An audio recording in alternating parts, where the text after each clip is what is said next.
glass of water.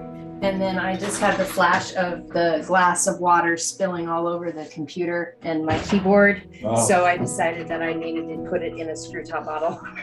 We'll waste a little time. We've got a little time to burn here. So speaking when our time we were in the desert, this is another critter, but a little bit larger critter. This is so funny. Oh, I know what story, the one in the bedroom. Yeah. So we had this, it was actually an old broken down motel on the and it was rented purposely because it was such in disarray and shambles that it set up perfectly. There's nothing convenient about this whole setting. Well, and I think at one point it also was a brothel. Yeah, I mean, it doesn't matter what, but I mean, it was overtaken. It was like because the whole purpose was to put you into a third world setting that you just got dropped off, and now you had to figure out your team, your resolve, and yourself. This really dealt with a lot of issues. It was fun. But one night we were sleeping, and I woke up and I heard this. Like, what the heck is that noise? And I'm up in my bed because it was just like, and it was coming from under the bed. And I'm going like the worst whoa, ever. Like, what is this noise? And it was just like something was moving. Like, so if you think spiritual, right, it was like moving underneath us. It was moving from one side to all around. It was making this real weird sound that I've never heard before. Like, in the middle of the night. In the middle of the night, pitch black, and there's no lights. We have no electricity. And so you're going like, what is this? And so I get on my belly and I crawl over the edge of the bed, and I have my flashlight, and it was a pack rat with a chip bag in its mouth, and it was running around underneath the bed. The chip bag was brushing up against underneath the bed, so it was making and I go like, oh, hey there, little fella. That's exactly what he said. Oh. Hey there, little fella. He found my pretzel. He had my pretzel bag, and he was taking that thing for a ride into the bed. And it sounded just like it was awful. Demonic. You know, it sounded like so we were being. Oh, so, my gosh. Yeah, I had to relinquish the chip bag from him and try to get him the only spot that it came in. I found the spot, but we got him back on. We got him back on track. He survived the journey. Yes, he did. And he didn't come back. Didn't come back. I blocked the hole. So, but they had a little commuter. They had a train station, everything set up there.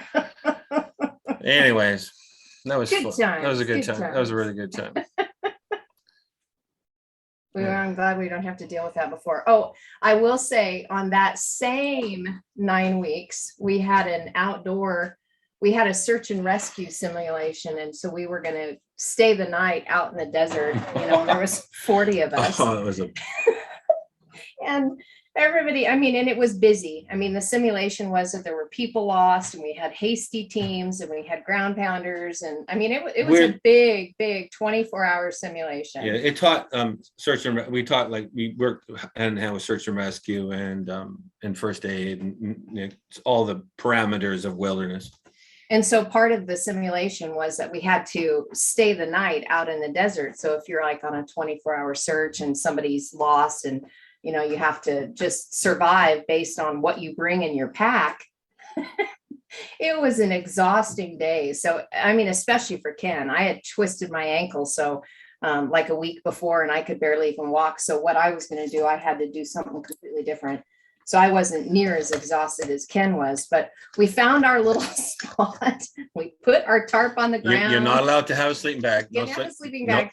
We had these little thin army pads that are like, I don't know, maybe a 1/4 inch thick, and they're not comfortable, but it's supposed to help. You don't get a full one. You only get enough when you go in your go bag. You have to cut it so it just fits your butt.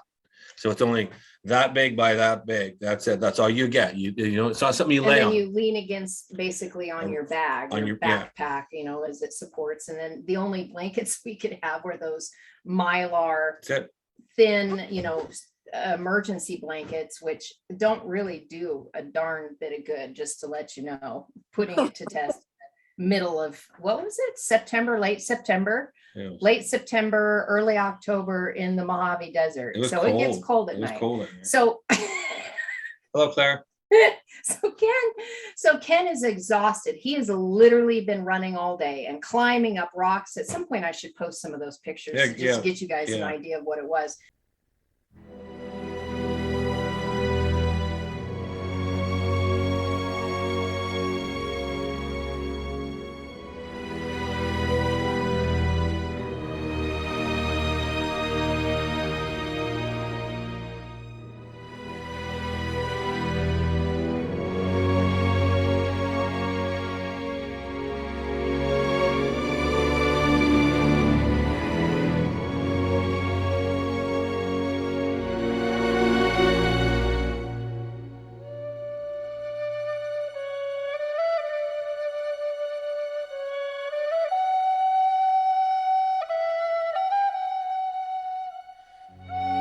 But Ken, we put our tarp down, we got everything ready, and everybody's starting to just like, we're going to go to sleep. We're exhausted. It's like 10 o'clock at night. And all of a sudden we hear this. The whole ground came alive. As soon Oh as my the sun went God. down, the whole ground came alive. Oh, there were mice everywhere. There were pack rats. We were in the super highway. I'm telling you, they were underneath the tarp. They were on, around, through, and they were running everywhere. I was freaked out beyond measure. So Ken, this is what Ken does. He takes duct tape and he tapes around his coat sleeve, and he tapes around his pant legs so that they can't climb into his pants or his shirt. And I went to He's bed. got everything bound up like this, and he's got a hat on, and he is just exhausted, and they are climbing around him, everything else, and he is gone. And I am like, they were hovering over my face. They're trying to sniff my neck. And Carrie's like, they are like 2 inches from your face. I don't care. couldn't do it. I don't care. I couldn't do it. Yeah. I couldn't do it. So I grabbed all of my stuff. I took my little pad that I had and my backpack, and I went out on the crushed rock and tried to sleep. And when I woke up the next morning, there was a tarantula like 2 feet away from me. Yeah, it was a fun trip. Oh my gosh. Oh, but I wasn't in the mice lane or the mice highway or the pack rat freeway. So I was fine, but I was not happy seeing that tarantula right next to me. That freaked me out too. But Yeah. Ken, he slept the whole night through. Figure as long as I can't get up my sleep, my pant leg. You know, you learn that too when you're in the bush, like pant leg. Anyways. Wow. Anyways, so we're 1 o'clock. So That's we're a gonna. What, Go ahead, Karen. What? that's a lesson in friend versus foe. It's a lesson in friend Yeah. versus foe. Yeah. You know, the mice is your friend, kept the spiders away. Exactly. Yeah. Yeah. But they kept making all their noise, and they were on the tarp, and they were around, and they were through, and they were making noise. It was just too much for me. It was just too much for me. I just draw the line when they're going up your pant leg. I'm like, okay, there's a line there. There's a line that can't be crossed. I wish I would have had pictures of Ken and how he like bound himself up. It was hilarious. It was the best. It was the best. That I didn't get though. I was too busy saving my life from the mice and the pack rats. It was a fun time. It was a lot of good learning. So It was.